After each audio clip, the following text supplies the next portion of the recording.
Hey, this is attorney Elizabeth Potts Weinstein. Today we're going to talk about, do you need a registered agent for your business? So let's first talk about what is a registered agent so we can make sure we're all on the same page. A registered agent is some person or company who is authorized to accept legal documents on behalf of your business. So what that means, what the legal documents are, would be things like someone files a lawsuit against you and there's a person, a physical person who receives the physical service of those documents. And that is a real important thing here, is that a registered agent isn't just an address, like a mailing address. It is actually where there's a human person either personally is going to receive those documents or they're an employee of a company that you hire to receive those documents. There's a couple big points here. Number one, everybody does not need a registered agent. So if you're just a sole proprietorship, you don't need a registered agent. You only need a registered agent if the state that you're formed in requires you to have it, or a state where you are registered to have a business requires you to have it.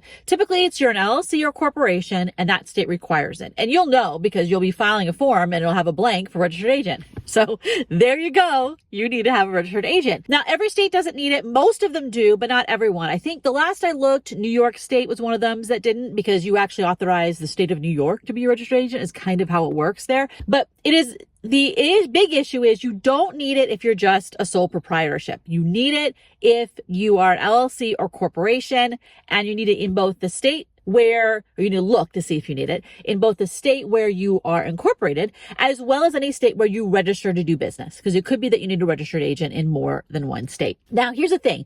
Can you be your own registered agent? Well, you, the human person, can be the registered agent, but the company can't be its own registered agent. So how this works is let's say you have an LLC and you're the owner, or you're an employee or the manager of the LLC or whatever.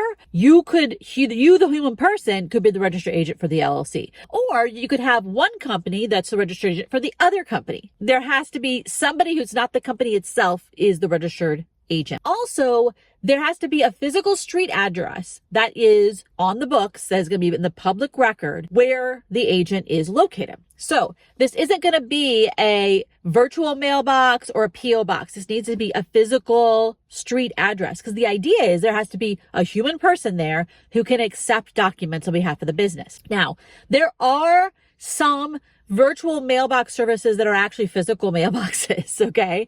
You just sign up for it online. Being a registered agent is part of the package. Most of them don't, but some of them do. So you can look there first to see if you're already paying for something, and you might as well just use the one that you're already paying for, right? But a lot of people don't want to be their own registered agent because they don't want their home address to be public. You know, if you have an online business, a virtual kind of business, you don't have an office, you don't have a store or whatever it is, you are working out of your home, and you may not want your home address public. Some people don't care. So, I mean, this isn't something I'm telling you have to care about that. It really is a personal preference about your privacy, about what your home place is like. I've had clients where they live in a secure building. There's, security, like no one's going to get in, and so they don't care, So it really is a personal preference for you whether or not you care if that address is public. And obviously, if you have an office or a store, it's already public and it's a physical location, so you can just use that as long as you were there, at least during business hours, so you could accept documents in theory. Now, there's a couple things that registered agents do not do, okay? So registered agent is not necessarily forming your LLC or corporation. They're not doing tax stuff for you. They're not doing your business license or any of that kind of stuff, unless you pay them for that. There are registered agent companies where you can pay them more money and they'll do other things for you, but it's not automatic that they're doing that. And typically how it works is if you hire a registered agent, then you pay them an annual fee. Sometimes the first year is free, or the first year is only $37, or, there's sometimes there's a special because they want to get you in, because people are lazy and don't switch. So they're hoping that you'll stay with them for many, many, many years. And then you'll just pay that annual fee. The fees tend to be something between, I think the most common is $125 to $150 a year, but I've seen on under $100 in some places, and I've seen $250 a year or more in other places. Also, there's a lot of times where the first year is really low price or even free, and then they keep kicking up the fees every single year because they think that you're lazy, you're not going to switch. And you totally could switch, right?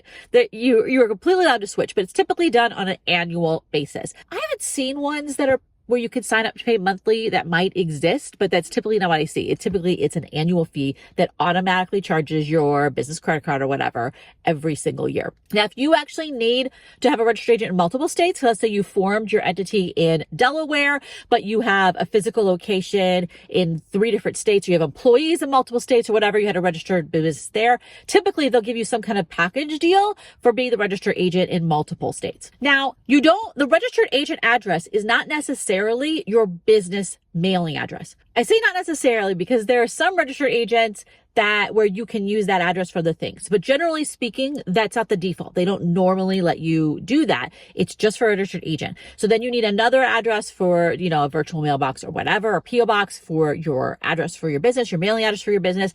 And then for certain things, you will actually have to use a physical address because they will look it up.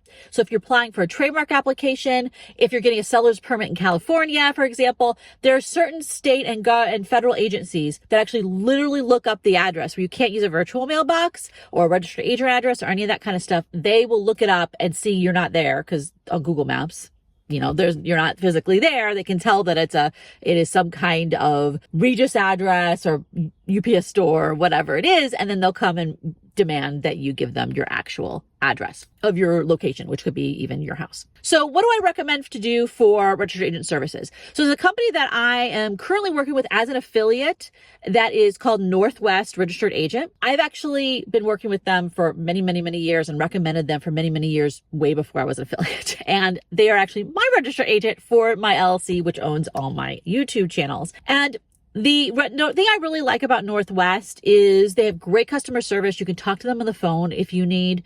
They have a good back end system that's very easy to use and easy to figure out, that most people are not going to have a problem handling and looking at any documents they happen to get, etc.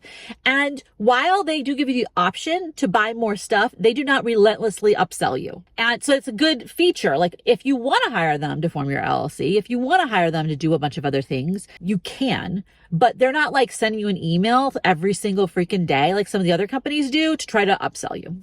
So that's one of the reasons I really like them. I've also had so many clients use them over the years that no one has complained about them. So I figure that's good. And they're also my registered agent. I do have a link below that you can use, and it is an affiliate link. So I'll get a little bit of money that helps support the channel so I can make more videos like this for you all if you decide to go ahead and hire them. But of course, you obviously don't have to do that. If you have any questions about do you need a registered agent or what registered agent to use or any of that kind of stuff, feel free to leave them in the comments below and I'll try to point you in the right direction. Thumbs up if you found this video helpful. Subscribe for more videos like this, and I will talk to y'all next time. Bye-bye.